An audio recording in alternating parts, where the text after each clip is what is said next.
నమస్తే, welcome to Chitragupt. అమ్మాయిలు నుదుటిన బొట్టు పెట్టుకోవద్దు, చేతికి ఎటువంటి కంకణాలు కానీ దారాలు కూడా ధరించొద్దు. అలా ధరిస్తే మీపై ఖచ్చితంగా కఠిన చర్యలు తీసుకునేటట్టు కాలేజ్లలో కూడా కొత్త రూల్స్ని తీసుకొచ్చారు.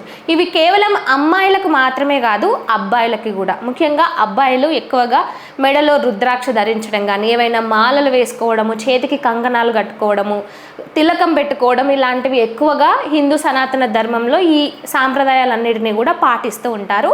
అయితే ఇప్పుడు కొన్ని కాలేజెస్లో వచ్చిన కొత్త రూల్స్ ఏంటంటే, హిందూ అమ్మాయిలు కానీ అబ్బాయిలు కానీ ఇవేవి ధరించకూడదు, బొట్టు పెట్టుకోవద్దు, చేతికి ఎటువంటి దారాలు కట్టుకోవద్దు, వాళ్ళ సాంప్రదాయానికి సంబంధించి ఏది కూడా బయటికి కనిపించేలా చూపించుకోవద్దు. ఇవి మన దేశంలోనే ఇలాంటి ఇంప్లిమెంటేషన్ చేస్తున్నారు. మరి అది ఎక్కడ అనంటే, ఉత్తరాఖండ్లోని డెహ్రాడూన్ జిల్లాలోని ఉత్తరాంచల్ పోస్ట్ గ్రాడ్యుయేట్ కాలేజ్లో ఈ ఉదంతం అంతా కూడా జరిగింది. మరి ఇది చేస్తుంది ఎవరో కాదు, ఆ కాలేజ్ ప్రిన్సిపల్ ఎవరైతే ఉంటారో అల్ఫోన్సా మాథ్యూ. ఈమె ఎప్పుడైతే ప్రిన్సిపల్గా బాధ్యతలు స్వీకరించిందో అప్పటి నుంచి హిందూ అమ్మాయిలని అబ్బాయిలని టార్గెట్ చేయడమే పనైంది. అసలు వీళ్ళకి ఇంకా ఏం పని పాట ఉండదా?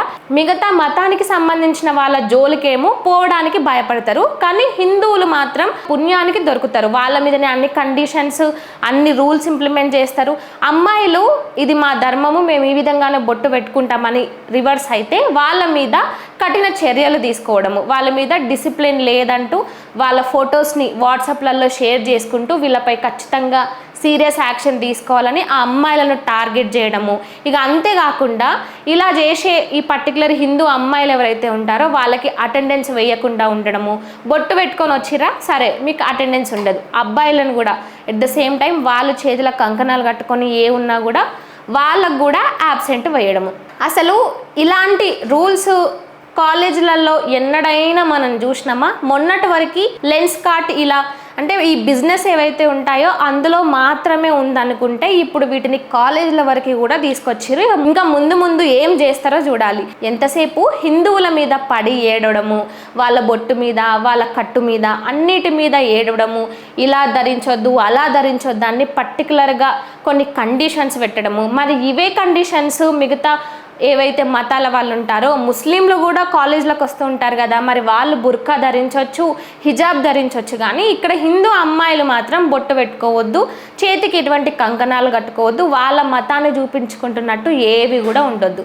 ఇక్కడ హిందువులు ఉండేసరికి అదొక పెద్ద ప్రాబ్లము, మిగతా ఎవరున్నా సరే అది పెద్ద ప్రాబ్లం కాదు. అయితే ఇప్పుడు ఈ ఇష్యూ అంతా కూడా నేషనల్ హ్యూమన్ రైట్స్ కమిషన్ వరకు పోయింది. వాళ్ళు దీని మీద స్పందించి ఇలాంటివి కాలేజ్లలో చేయడం ఏమాత్రం కరెక్ట్ కాదు. ముఖ్యంగా అమ్మాయిలు, హిందూ అమ్మాయిలు కానీ హిందూ అబ్బాయిలు కానీ ఈ విధంగా వాళ్ళ మతం కోసము కాలేజ్లలో కూడా పోరాడాలా. యువతల ఏదైతే ఇతర మతాల వాళ్ళకు ఏ ఫ్రీడమ్ ఉంటుందో అదే ఫ్రీడమ్ ఈ మతానికి సంబంధించిన వాళ్ళల్లో కూడా ఉంటుంది అంటూ అక్కడ ఉన్న విద్యార్థులు, అమ్మాయిలు అబ్బాయిలు అందరూ కూడా ఫైట్ చేస్తున్నారు. ఈ ప్రిన్సిపల్ ఎవరైతే ఉందో ఆమెను వెంటనే ఆ కాలేజ్ నుంచి డిస్మిస్ చేయాలని, అదేవిధంగా ఆ కాలేజ్ ప్రిన్సిపల్ మీద, విద్యాశాఖ కార్యదర్శి మీద, మొత్తం ఈ కాలేజ్కి సంబంధించి అఫీషియల్స్ ఎవరైతే ఉంటారో వాళ్ళందరినీ కూడా అరెస్ట్ చేయాలనే డిమాండ్లు కూడా అక్కడ వ్యక్తమవుతున్నాయి. ఎందుకంటే ఇవి మొన్నటి వరకు బిజినెస్ వరకు లేదంటే ఒక పని ప్లేస్ వరకు మాత్రమే పరిమితమైనవి. సీక్రెట్గా వెనకాల ఇలాంటి దందాలు ఇవన్నీ చేయడం చేసిండ్రు. ఇప్పుడైతే డైరెక్ట్ కాలేజీలలో ముఖ్యంగా హిందువులను, అమ్మాయిలను అబ్బాయిలను టార్గెట్ చేసి వాళ్ళు ఇలా ఉండొద్దు అలా ఉండొద్దు, వాళ్ళకు ఫ్రీడమ్ లేదు, వాళ్ళు ఈ విధంగానే రావాలి. బొట్టు విషయంలో అయితే మరీ ముఖ్యం. పెద్ద బొట్టు పెట్టుకున్న వాళ్ళు అయితేనేమో మొత్తానికి చిన్న బొట్టు పెట్టుకోవాలంట, ఆ చిన్న బొట్టు పెట్టుకున్న వాళ్ళేమో మొత్తానికి ఆ బొట్టు తీసేసుకొని ఉండాలంట. మరి మిగతా మతాల వాళ్ళు కూడా అదే విధంగా చేయమంటే వాళ్ళు చేస్తారా? హిందువుల మీద ఎందుకు పడి ఏడ్చి చేస్తారంటే, హిందువులు పెద్దగా ఏమనరు, సైలెంట్గా ఉంటారు, పెద్దగా పట్టించుకోరు, వీళ్ళని ఏమన్నా నడుస్తుంది అనే ఒక ఉద్దేశం అందరిలోనూ, ముఖ్యంగా ఇలాంటి క్రూరత్వమైన మైండ్, ఏదైతే విషపూరితమైన మైండ్ ఉందో వీళ్ళల్లో ఈ ఆలోచనలు బాగా ఎక్కువైపోతున్నాయి.